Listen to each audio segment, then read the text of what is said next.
हाय बच्चों, welcome you all in स्तुति academy. बच्चों, ये मैथमेटिकल टूल्स का फिजिक्स में मैथमेटिकल टूल्स हम लोग पढ़ रहे हैं और ये उसका वीडियो नंबर 4 होगा, जिसमें हम लोग इम्प्लिसिट फंक्शन और पैरामेट्रिक फंक्शन के डिफरेंशिएशन को सीखेंगे। चलिए अब हम लोग स्टार्ट करते हैं। Parametric function, first of all we will differentiation for parametric function. यहाँ पर देखिए, पैरामेट्रिक फंक्शन। पैरामेट्रिक फंक्शन बच्चों क्या होता है? जैसे मान लीजिए कि x भी किसी का फंक्शन है, x is function of time and y is also function of time. Like suppose x equal to given 2t² plus 3t plus 4 and y is equal to given as 3t² plus 2। तो इस case में यदि आपको find out करना है dy/dx equal to what, तो इसमें हम लोग देख रहे हैं पैरामेट्रिक का मतलब होता है कि x जिसका फंक्शन है y भी उसी का फंक्शन है। जैसे x यहाँ t का फंक्शन है और y भी t का फंक्शन है। इस केस में y और x एक दूसरे के पैरामेट्रिक फंक्शन हो गए। अब पैरामेट्रिक फंक्शन के केस में हम dy/dx की वैल्यू कैसे फाइंड आउट करेंगे, इसके बारे में हम लोग पढ़ने वाले हैं। इसमें बच्चों क्या करेंगे कि सबसे पहले हम लोग dx/dt निकाल लेंगे। यहाँ पर dx/dt की वैल्यू अब बताएं कि क्या होगा। आई होप कि आपको समझ में आ रहा होगा। ये 2 जो पावर है t² का पावर, या फिर आप इसे यहाँ पर लिख लें, ये 2t² प्लस 3t प्लस 4 होगा एंड फिर टाइम के रिस्पेक्ट में इसको डिफ्रेंशिएट कर लेंगे। तो यहाँ पर आएगा बच्चों, ये पावर 2 आगे आएगा तो 2 2 जा 4 हो जाएगा। यहाँ हो गया 4t और इसका डिफ्रेंशिएशन हो जाएगा 3। इस तरह से 2t² प्लस 3t प्लस 4 का डिफ्रेंशिएशन हो गया एक टाइम के रिस्पेक्ट में 4t प्लस 3। अब हम इसी तरह से dy/dt निकाल लेंगे। यहाँ पर dt ऑफ y हो जाएगा, y है आपका 3t² प्लस 2। तो आई होप कि आप समझ रहे होंगे। यहाँ भी ये पावर जो 2 है वो आगे आ जाएगा। जो पावर आप देख रहे हैं, ये जो पावर है ना, ये यहाँ पर आएगा और t से एक पावर घटा देंगे। यहाँ पर 2 जब आगे आएगा तो 3 2 जा 6 हो जाएगा और पावर t 2 से एक पावर घटाएंगे तो यहाँ 1 आएगा। पावर को 1 दिखाने की जरूरत नहीं। तो dy/dt के वैल्यू इतना आ गया एंड dx/dt का वैल्यू इतना आ गया। अब हमें dy/dx निकालना है। तो आई होप कि आप समझ रहे होंगे कि dy/dt डिवाइडेड बाई अगर हम dx/dt करेंगे, अगर ये करेंगे तो हमें मिल जाएगा dy/dx। ये मिलेगा हमें dy/dx। तो dy/dx will be equal to, अब यहाँ dy/dt की वैल्यू सॉरी यहाँ पर लिखा हुआ है 60 रखेंगे एंड dx/dt की वैल्यू 4t प्लस 3 रखेंगे। सो dy/dx, सॉरी ये dy/dx है बच्चों, dy/dx की वैल्यू मिल गया 60 डिवाइडेड बाई 4t प्लस 3। तो ये हमारा मान हो गया dy/dx का। अब हम लोग एक नेक्स्ट एग्जांपल लेते हैं पैरामेट्रिक फंक्शन से ही रिलेटेड। जैसे सपोज कीजिए ये एग्जांपल नंबर आपका 2 होगा। तो एग्जांपल नंबर 2 में x इक्वल टू गिवन है, x इक्वल टू गिवन है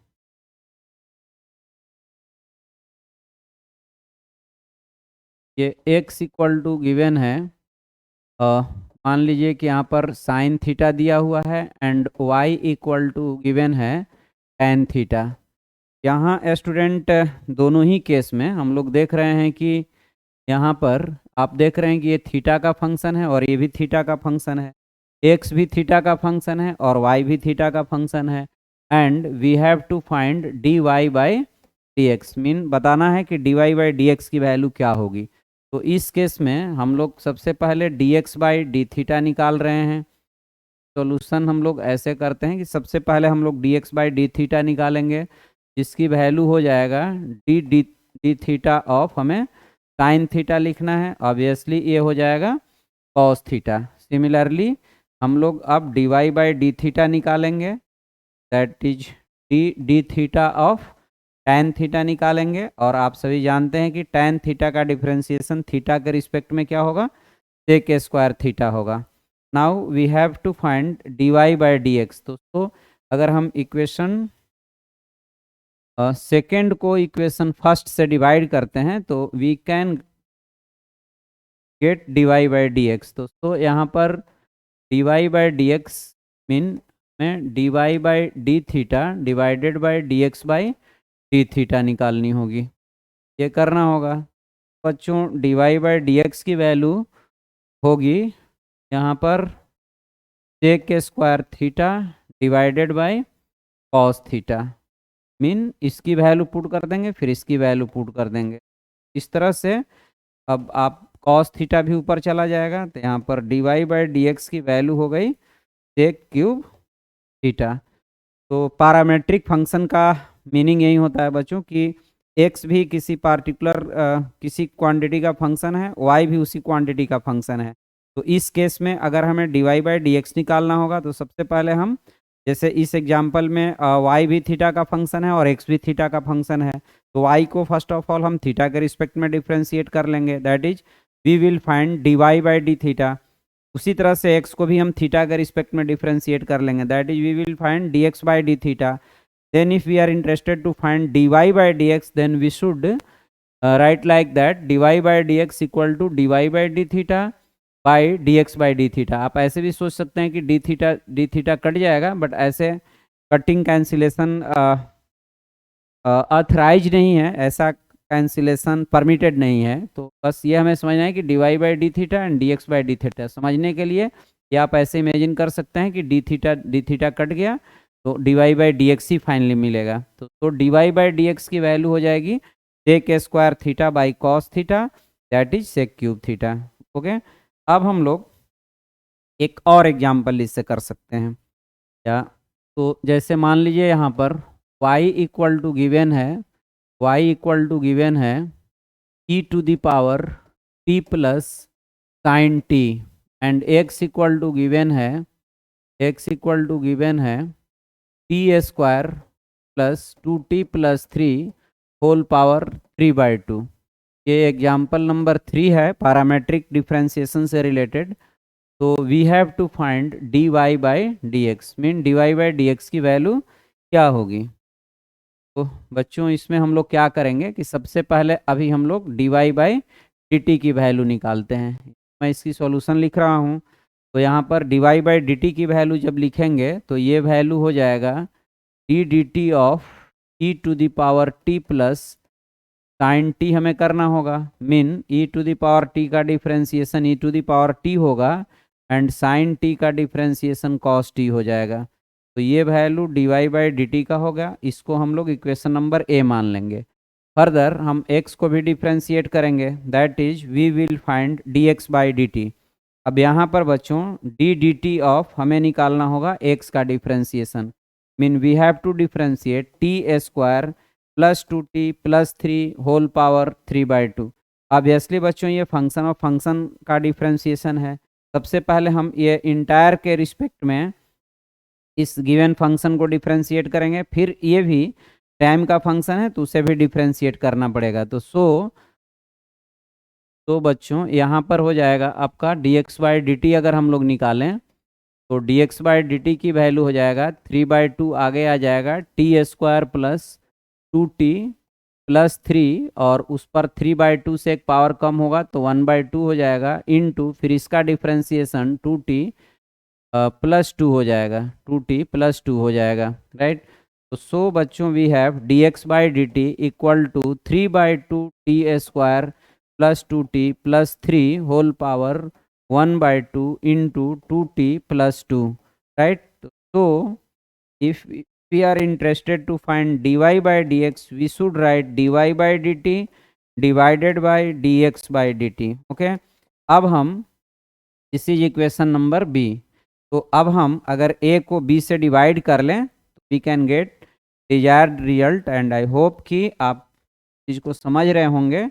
यहाँ पर आंसर के फॉर्म में आएगा हमारा e to the power t plus cos t, e to the power t plus cos t divided by ये value mean 3/2 t square plus 2t plus 3 whole power 1/2 into 2t plus 2। ये हमारा बच्चों answer हो जाएगा। तो I hope कि आप parametric differentiation, parametric function आप समझ गए होंगे एंड पैरामेट्रिक फंक्शन का डिफरेंशिएशन समझ गए होंगे। इसमें कुछ करना नहीं है। y अगर t के का फंक्शन है, x भी t का फंक्शन है, तो y को भी हम t के रिस्पेक्ट में डिफरेंशिएट कर लेंगे, x को भी हम t के रिस्पेक्ट में डिफरेंशिएट कर लेंगे। That is first we find dy by dt, then dx by dt, and then finally we will divide dy by dt with dx by dt, and thus we get dy by dx। जैसे कि आप इस 3 example से आप इस concept को समझ गए होंगे। अब बच्चों हम लोग पढ़ने वाले हैं डिफरेंशिएशन ऑफ इम्प्लिसिट फंक्शन। अब हम लोग पढ़ने वाले हैं डिफरेंशिएशन ऑफ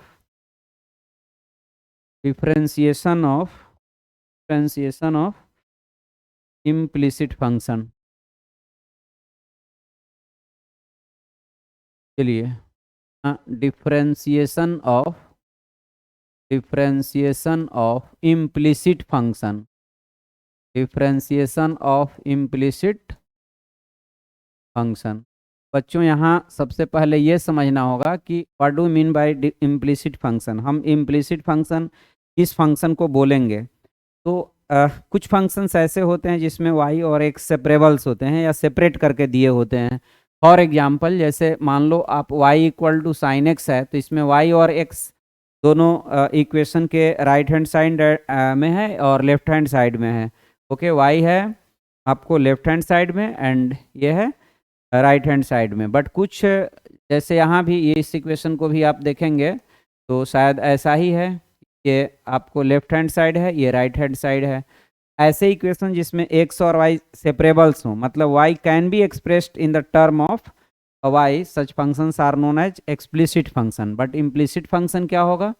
वैसे फंक्शन जिसमें x और y को अलग अलग नहीं किया जा सकता है। फॉर एग्जाम्पल, ये xy plus y square equal to 4, इसमें हम y को x के टर्म में या x को जैसे यहाँ पर भी कुछ और लगा लें x स्क्वायर। अब यहाँ पर हम x को y के टर्म में या फिर y को x के टर्म में एक्सप्रेस नहीं कर सकते हैं। ऐसे ही फंक्शन को इम्प्लिसिट फंक्शन बोला जाता है। या यहाँ पर sine x y plus x equal to 4, तो यहाँ भी वो सिचुएशन है।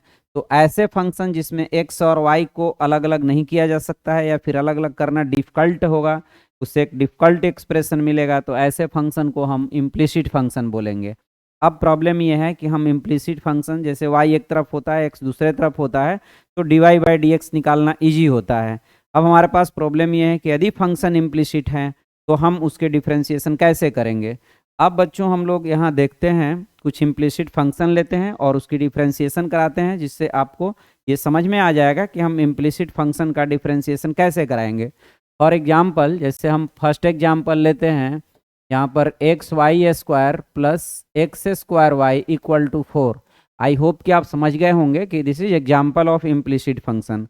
देखिए, इसमें क्या करेंगे कि हमें पूरे एक्सप्रेशन को, हमें dy बाई dx चाहिए, तो पूरे एक्सप्रेशन को x के रिस्पेक्ट में डिफ्रेंशिएट करना है। तो सबसे पहले हम लोग फर्स्ट टर्म को x के रिस्पेक्ट में डिफ्रेंशिएट करेंगे, तो यहाँ दो टर्म का मल्टीप्लिकेशन है, x है और y स्क्वायर है। तो यहाँ पर मल्टीप्लिकेशन रूल लगेगा, एक को कांस्टेंट रखेंगे, दूसरे को डिफ्रेंशिएट करेंगे, फिर दूसरे को कांस्टेंट रखेंगे और पहले वाले को डिफ्रेंशिएट करेंगे। फिर दूसरा टर्म भी बच्चों आप देख रहे हैं कि वो भी आपको दो टर्म का प्रोडक्ट है, तो वहाँ भी वो डिवीजन रूल लगाएंगे। तो चलिए हम इसको डिफ्रेंशिएट करते हैं और देखते हैं। देखिए, यहाँ पर x को हमने कांस्टेंट रखा और y स्क्वायर का डिफ्रेंशिएशन कराया, बट y स्क्वायर का डिफ्रेंशिएशन हम y के रिस्पेक्ट में कराएंगे। एक्चुअल में हमें x के रिस्पेक्ट में करना है, बट ये y का फंक्शन है, तो y के रिस्पेक्ट में अगर हम कराते हैं, मतलब d of y square by d y and then we will write dy by dx। तो फाइनली ये क्या हुआ, डी वाई स्क्वायर एक्स के रिस्पेक्ट में हो गया। फिर प्लस का साइन देंगे और इस बार वाई स्क्वायर को कांस्टेंट रखेंगे, D x by D x हो गया। तो इस तरह से पहले वाले टर्म का डिफ्रेंशिएशन हो गया। अब हम लोग सेकेंड टर्म को भी यहाँ लिखते हैं। यहाँ भी बच्चों यहाँ y को कांस्टेंट रखेंगे और एक्स स्क्वायर का डिफरेंशिएशन 2x होगा। फिर हम एक्स स्क्वायर को कांस्टेंट रखेंगे और y का डिफरेंशिएशन x के रिस्पेक्ट में dy/dx होगा। अब बच्चों हम लोग इसे लिखेंगे x इंटू, देखिए इसका डिफरेंशिएशन 2y हो जाएगा एंड यहाँ पर dy/dx हो जाएगा, प्लस यहाँ y स्क्वायर होगा एंड अगेन dy/dx, प्लस ये हो जाएगा 2xy plus x square into dy/dx, और इस साइड में 4 है तो उधर 0 हो जाएगा। मतलब दोनों साइड के टर्म को हमें x के रिस्पेक्ट में डिफरेंशिएट करना है। अब बच्चों यहाँ पर जिसमें dy/dx लगा हुआ है, जैसे आप देख रहे हैं यहाँ लगा है, यहाँ लगा हुआ है, यहाँ लगा हुआ है, तो इसको एक तरफ हम लोग करेंगे। तो हम लोग एक तरफ रखते हैं और इसको कॉमन ले लेते हैं। तो dy/dx को हम लोग कॉमन लेते हैं, यहाँ पर 2xy हो गया plus y square plus 2xy, sorry 2xy नहीं, एक्स स्क्वायर होगा, पर एक्स स्क्वायर होगा, एक्स स्क्वायर होगा, तो यहाँ पर एक्स स्क्वायर हो जाएगा इक्वल टू माइनस 2xy। इसलिए बच्चों dy/dx की वैल्यू जो होगी हमारी वो निकल कर आ रही है 2xy divided by 2xy plus y square plus x square. तो इस तरह से हमें dy/dx की वैल्यू मिल जाएगा। चलिए हम लोग और एक एग्जाम्पल लेकर के इसको प्रॉपरली क्लियर करते हैं। तो एक और एग्जाम्पल है हमारे पास, वो है जैसे x प्लस वाई का होल स्क्वायर इक्वल टू 4। मान लीजिए ऐसा कोई फंक्शन है। तो बच्चों सबसे पहले हम लोग क्या करेंगे, सबसे पहले क्या करेंगे कि इसको x प्लस वाई के रिस्पेक्ट में डिफ्रेंशिएट करते हैं, क्योंकि ये पूरा जो है ना x प्लस वाई का फंक्शन है, x प्लस वाई की वैल्यू बदलेगी तो ये पूरा एक्सप्रेशन का वैल्यू भी चेंज करेगा। तो हम लोग इसके लिए क्या करेंगे कि d of x plus y का स्क्वायर मीन इसका स्क्वायर हम सबसे पहले x प्लस वाई के रिस्पेक्ट में करेंगे, देन हम x प्लस वाई का डिफ्रेंशिएशन x के रिस्पेक्ट में करेंगे। अब इसका डिफ्रेंशिएशन x प्लस वाई के रिस्पेक्ट में, जैसे एक्स स्क्वायर का डिफ्रेंशिएशन x के रिस्पेक्ट में करना होता था तो हम क्या करते थे, 2x लिखते थे, पावर आगे आता था और पावर से एक पावर कम कर देते थे। तो इस तरह से यहाँ पर 2 हो जाएगा एंड x प्लस वाई एक पावर कम कर देंगे तो यहाँ पर 1 हो जाएगा। फिर इनटू है, देखिए यहाँ पर हम लोग dx/dx लिख सकते हैं प्लस dy/dx हम लोग लिखेंगे तो ये 1 हो जाएगा। तो so we have 2x plus y, ये 1 प्लस dy/dx, और इस साइड में 0 हो जाएगा, इधर हमारा 0 हो जाएगा। तो यहाँ पर बच्चों आ गया 1 प्लस dy/dx की जो वैल्यू हमारी आएगी, अब इससे इधर डिवाइड करेंगे तो 0 हो जाएगा, दैट इम्प्लाइंग dy/dx की वैल्यू आ गई -1। तो ये हमारा आंसर हो गया। ये जो आप देख रहे हैं dy/dx इक्वल टू -1, ये हमारा आंसर हो गया। अब हम लोग एक और एग्जाम्पल लेते हैं, एक और एग्जाम्पल हम लोग लेते हैं। चलिए अब हम नेक्स्ट एग्जाम्पल लेते हैं कि जैसे मान लो आपको दिया है x³ y square plus x square y cube plus xy equal to 4। ये हमारा इम्प्लिसिट फंक्शन है, इसमें x और y मिला हुआ है। फिर हम x के रिस्पेक्ट में इंटायर एक्सप्रेशन को डिफ्रेंशिएट करते हैं। तो यहाँ पर बच्चों यहाँ भी दो फंक्शन का प्रोडक्ट है। तो पहले हम x³ को कांस्टेंट रखते हैं, इसका डिफ्रेंशिएशन y के रिस्पेक्ट में 2y, देन यहाँ पर dy/dx करना पड़ेगा। फिर प्लस का साइन देंगे, y स्क्वायर को कांस्टेंट एंड x³ का हो जाएगा 3x स्क्वायर, फिर प्लस। अब इस टर्म पर आते हैं तो यहाँ पर बच्चों ये स्क्वायर है, x स्क्वायर है, राइट। तो यहाँ पर हम अगर एक्स स्क्वायर को करेंगे तो 2x हो जाएगा एंड y³ हो जाएगा, देन हमारा x स्क्वायर रहा एंड y³ 3y स्क्वायर हो जाएगा, प्लस फिर इस वाले टर्म को देखते हैं, ये इस टर्म को, तो x को कांस्टेंट रखा dy/dx हो गया, प्लस y को कांस्टेंट रखा और dx/dx 1 हो जाएगा, इज इक्वल टू 0 होगा। अब बच्चों जहाँ जहाँ पर ये dy/dx है उसको कॉमन ले लेते हैं। तो so we can write dy/dx और यहाँ पर हो जाएगा 2x³ y, ओके। फिर प्लस, देखिए फिर यहाँ पर dy बाई डी एक्स लगा हुआ है। हमें लग रहा है कि इधर भी कहीं गलती हुई है ना, 3y² एंड यहाँ भी हमारा होगा dy by D x. Okay, तो यहाँ पर हो जाएगा x², 3x² y³, 3x² y³, और यहाँ पर भी y² था ना, यहाँ पर है आपको x³ 2y dy by D x. Okay, यहाँ पर है बच्चों y² इंटू 3x²। ओके, फिर यहाँ पर 2x into y³ plus x² 3y² dy by D x. तो x² 3y² यहाँ हो जाएगा 3y², और हो जाएगा फिर यहाँ पर x हो जाएगा, ये एक साइड में हो जाएगा और दूसरे साइड में हमारा माइनस का साइन लेकर 3x² y² plus 2x y³ plus y रहेगा। अब हम dy बाई डी एक्स निकालने के लिए ये इस एक्सप्रेशन को इससे क्या कर लेंगे, डिवाइड कर लेंगे, तो हमें dy बाई डी एक्स की वैल्यू मिल जाएगी। अब बच्चों आई होप कि आप इतने सारे एग्जाम्पल से पैरामेट्रिक फंक्शन का डिफरेंशिएशन एंड इम्प्लिसिट फंक्शन का डिफरेंशिएशन समझ गए होंगे। फिजिक्स में बहुत सारे सिचुएशंस आते हैं जहाँ पर हमें ये काम करने होते हैं, तो जब भी हम फिजिक्स पढ़ेंगे इस कॉन्सेप्ट को वहाँ पर अप्लाई करेंगे। फिर अब आप फिजिक्स पढ़ेंगे और इस तरह का डिफरेंशिएशन कहीं आता है तो वहाँ फिर हम लोग रिकॉल करेंगे इस चीज़ को, बट अभी के लिए आई होप कि इस चीज़ को आप समझ गए होंगे।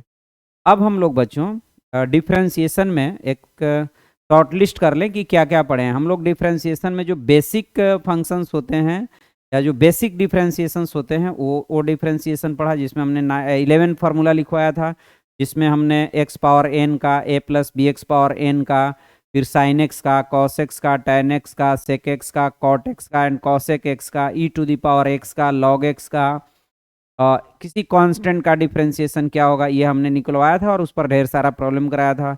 उसके बाद हम लोगों ने पढ़ा था रूल्स फॉर डिफरेंशिएशन, जिसमें दो फंक्शन का प्रोडक्ट हो या फिर डिवीजन हो तो हम लोग उस फंक्शन का डिफरेंशिएशन वैल्यू कैसे निकालते हैं। इसके बाद हमने बताया था differentiation of function that is chain rule, जिसमें डायरेक्ट जो y है वो x का फंक्शन नहीं होता है, y किसी दूसरे एक्सप्रेशन का फंक्शन होता है और वो एक्सप्रेशन खुद x का फंक्शन होता है। तो उस डिफरेंशिएशन को भी हमने पढ़ा है under the heading chain rule और डिफरेंशिएशन ऑफ फंक्शन। आज के वीडियो में हम लोग पढ़े पैरामेट्रिक डिफरेंशिएशन, मतलब पैरामेट्रिक फंक्शन का डिफरेंशिएशन, इम्प्लिसिट फंक्शन का डिफरेंशिएशन। ओके, अभी बच्चों ये डिफरेंशिएशन का पार्ट कंप्लीट हो गया। अब डिफरेंशिएशन के बाद हम लोगों को ये सीखना है कि हम रेट मेजरमेंट कैसे करते हैं। मैंने रेट मेजरमेंट के ही दौरान बताया था कि एवरेज रेट और इंस्टेंटेनियस रेट दो तरह के होते हैं। तो जहाँ पर एवरेज रेट निकालने होते हैं वहाँ पर फाइनल वैल्यू से इनिशियल वैल्यू को माइनस कर लेते हैं और फिर इंटरवल से डिवाइड कर लेते हैं। लेकिन जहाँ पर हमें इंस्टेंटेनियस रेट निकालना होगा वहाँ पर हम क्या करेंगे कि del x upon del t, मतलब जो इंटरवल ऑफ ऑब्जर्वेशन होगा that must be very small, और जब हम हमारा डिनोमिनेटर की वैल्यू टेंस करने लगेगा जीरो की ओर तो उस तरह की कैलकुलेशन को हम डिवीजन करके नहीं निकालते हैं, बल्कि उसी के लिए हम डिफरेंशिएशन का यूज करते हैं। Actually del y by del x tends zero is known as d y by D x. तो कहीं फिजिक्स में ऐसी सिचुएशंस बनते हैं कि हमें जो time of observation is very small, उस केस में del x by del t tends zero should be calculated by D x by d t, that is x को टाइम के रिस्पेक्ट में डिफ्रेंशिएट कर लेंगे तो हमें d x by del t, del x by del t tends zero की value मिल जाएगी, that is instantaneous rate of change of x at time t मिल जाएगा। जैसे कि हम लोग थोड़ा सा इसको क्लियर कर लेते हैं। जैसे कि मान लीजिए आपको दिया हुआ है एक एग्जाम्पल में मैं ले रहा हूँ कि position of a particle on x axis varies according to equation x equal to कुछ ऐसा है t² प्लस 5t प्लस 3। मान लीजिए पार्टिकल का पोजीशन एक्स एक्सिस पर इस इक्वेशन के अकॉर्डिंग वैरी कर रहा है। तो यदि आपसे बच्चों पूछा जाए कि what is the rate of change of position between time 1 second to 2 second, between time 0 to 2 second, तो सबसे पहले आप 0 पर x की वैल्यू देखेंगे तो टाइम का वैल्यू 0 यहाँ पुट करेंगे, यहाँ पुट करेंगे तो हमें निकल कर आएगा ये वैल्यू 3। फिर हम अगर 2 सेकेंड पर निकालें तो ये 2 का स्क्वायर प्लस 5 इंटू 2 प्लस 3 होगा, मीन 4 प्लस 10 प्लस ये 3 हो जाएगा, मीन ये 17 हो जाएगा। तो बच्चों ये जो वैल्यू में चेंजिंग आया इन 2 सेकेंड, इसको डेल एक्स से डिनोट करेंगे और ये 17 माइनस 3 इक्वल टू 14 हो जाएगा। इसलिए rate of change, average rate of change अगर पूछा जाए, देखिए कोऑर्डिनेट चेंज करने के रेट को, कोऑर्डिनेट चेंज को डिस्प्लेसमेंट बोलते हैं और डिस्प्लेसमेंट चेंज करने के रेट को हम लोग वेलोसिटी बोलते हैं। तो अगर हमसे एवरेज वेलोसिटी पूछा जाए तो हम del x by del t करेंगे। Del x by del t जो चेंज हुआ उसको इंटरवल से डिवाइड कर देंगे, तो 14/2 इक्वल टू 7 मीटर पर सेकेंड आया। बट अगर हमसे बच्चों ये पूछा जाए this is the average velocity between time duration 0 to 2 second, ये 0 से 2 सेकेंड के बीच का एवरेज वेलोसिटी है। लेकिन अगर हमें निकालना होगा, if we wish to find velocity at t equal to 2 second, at t equal to 4 second, that is if we wish to calculate velocity at a point of time, then we should write del x by del t tends 0 and that value can only be calculated with help of differentiation. So अगर इसी question में बच्चों हमसे ये पूछा जाता कि what is velocity at 2 equal to 2 second, तो हमारा कैलकुलेशन होना चाहिए del x by del t, चूंकि एट पूछा है, this is instantaneous, so observation time जो होना चाहिए that must be very small. तो इसके लिए del t टेंस हो जाएगा 0 की ओर and this value can only be find out with help of differentiation, that is this will be equal to dx by dt। तो इसको हम लोग v बोलेंगे, तो we have v equal to, अब हम इसे थोड़ा हटा लेते हैं, ठीक है। इसे हटाने के बाद बच्चों हमारे पास जो एक्सप्रेशन मिल रहा है वो एक्सप्रेशन होगा, चलिए इसको भी हटाते हैं, इसको भी हटाइए, इसको हटाइए। अब हमें निकालना है velocity of the particle at t equal to 2 second. Obviously at पूछा जा रहा है, मतलब किसी पॉइंट ऑफ टाइम पर पूछा जाएगा तो वो एवरेज नहीं होगा। एवरेज के लिए एक इंटरवल डिफाइन होगा कि 2 से 4 के बीच में, 2 से 1 के बीच में, 1 से 1.5 के बीच में, 0 से 0.5 के बीच में, ऐसे कुछ सर्टेन इंटरवल डिफाइन होगा और उस इंटरवल में जो चेंजेज आया पोजीशन में, उस चेंजेज को टाइम से डिवाइड करेंगे तो हमें मिलेगा average velocity. But if we wish to find velocity at a particular point of time, then the question is how to calculate this। तो बच्चों यहाँ पर हम लोग करेंगे कि v इक्वल टू, हमें निकालना है del x by del t, but del t tends 0 and this becomes equal to d x by d t. ये d x by d t से कैलकुलेट होगा। तो ऑब्वियसली अब हम डिफ्रेंसिएशन जानते हैं, तो इस चीज़ को यहाँ पर रख लेंगे और रखने के बाद आई होप कि आप समझ रहे होंगे कि ये 2t + 5 आ जाएगा। तो v का वैल्यू किसी भी टाइम पर ये 2t + 5 से निकलेगा। अब अगर हमें t इक्वल टू 2 सेकेंड पर वो वैल्यू चाहिए तो 2 × 2 + 5 कर देंगे, तो 4 + 5 इक्वल टू 9 मीटर पर सेकेंड इसकी वैल्यू निकल करके आएगी। इस तरह से बच्चों इंस्टेंटेनियस वेलोसिटी हमारा फाइंड आउट हो गया। इस तरह से एक और एग्जांपल लेते हैं, जैसे मान लीजिए किसी पार्टिकल का वेलोसिटी 2t² + 4t + 8 के अकॉर्डिंग चेंज कर रहा है एंड आपको निकालना है acceleration at t equal to 2 second. तो यहाँ भी बच्चों जो एक्सेलरेशन निकालना है वो किसी पॉइंट ऑफ टाइम पर निकालना है और आप जानते हैं कि एक्सेलरेशन क्या होता है, del v upon del t होता है। अगर किसी इंटरवल ऑफ टाइम में निकालना होता, दो टाइम के बीच में एवरेज एक्सेलरेशन की वैल्यू निकालनी होती, तो हम कैसे निकालते? सबसे पहले हम लोग t1 डालते, फिर t2 डालते, दोनों पर वेलोसिटी आता, फिर डिफरेंस कराते और इंटरवल से डिवाइड करा लेते।